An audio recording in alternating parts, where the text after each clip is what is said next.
Hello and welcome. I'm really glad you're here today.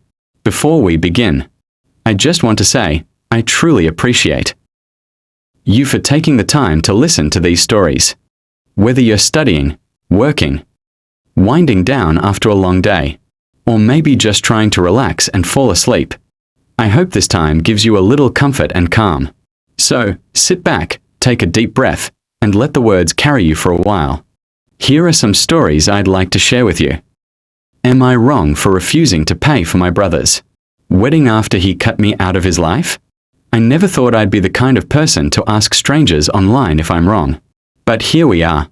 My family thinks I'm the villain, and I can't tell if they're right or just trying to guilt me. I'm 28M, and my younger brother Daniel, 25M, and I used to be inseparable. Growing up, we shared a room, played video games, and leaned on each other since our parents were mostly absent, Dad always working, Mom overwhelmed. We were brothers against the world. Then 5 years ago, Daniel started dating Clara. At first, she seemed fine, but slowly he began pulling away.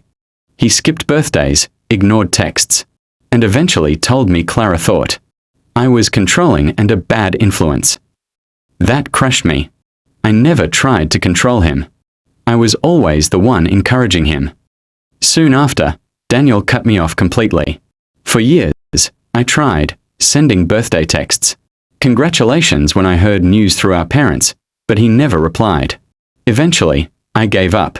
Fast forward to 3 months ago, Daniel suddenly called me. He said he missed me and wanted to reconnect.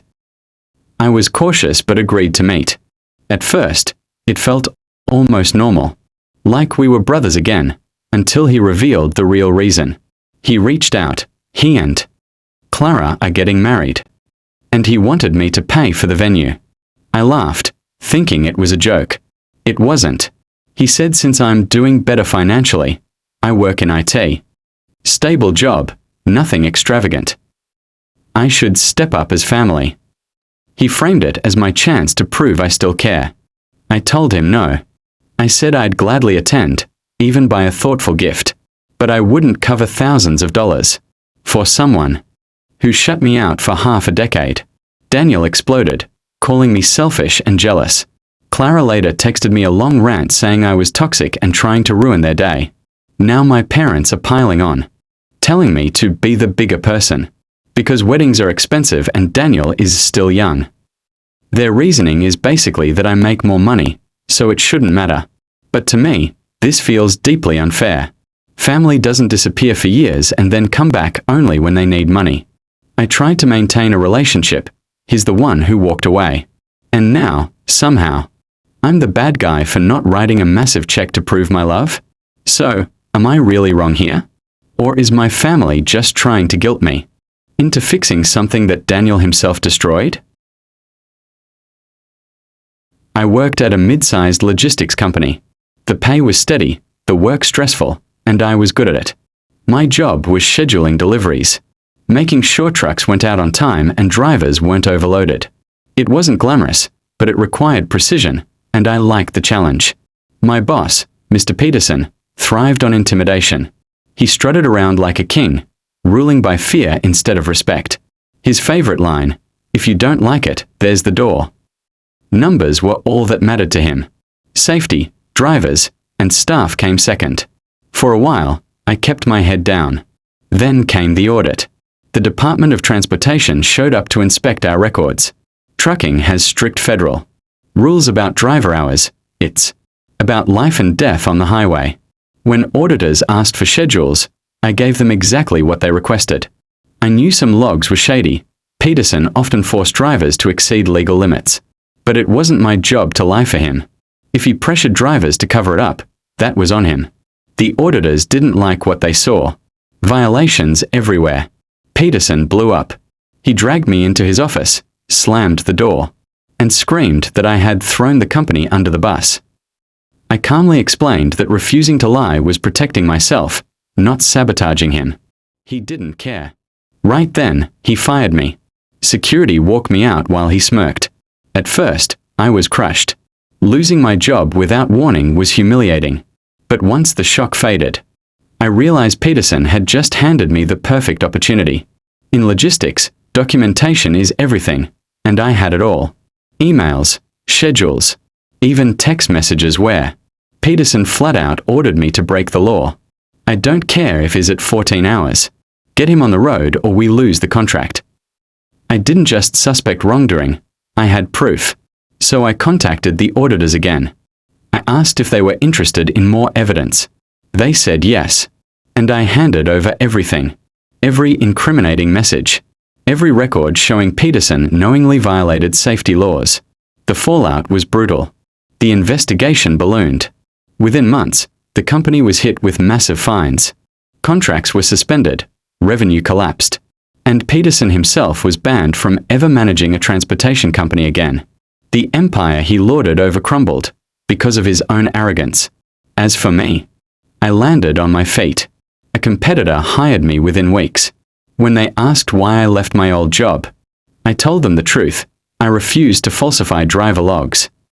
They hired me on the spot. Now, whenever I drive past my old company's empty warehouse, I can't help but smile. Peterson thought firing me would protect him. Instead, it destroyed everything he built. Revenge doesn't always come in explosions. Sometimes, it arrives quietly, with silence, patience, and a carefully kept stack of emails. I worked at a mid-sized The old man on the park bench who changed my life. It was a rainy Tuesday evening when I stopped at the park instead of heading straight home. Normally, I would have collapsed on the couch and scrolled my phone until sleep took over. But that night felt different. The air was heavy, carrying the smell of wet earth. I just needed a pause. I sat on a bench beneath a great oak tree. That's when I noticed him, an old man at the far end of the bench. His faded grey coat hung loosely, hands resting on a wooden cane. His face was lined, not with bitterness, but with the weight of countless remembered lives. For a while, we listened to the rain together. Then he turned and asked softly, "Why do you look so tired, son?" I gave a half laugh. "Long day at work." He shook his head gently. "No, not work tired. Life tired." His words silenced me.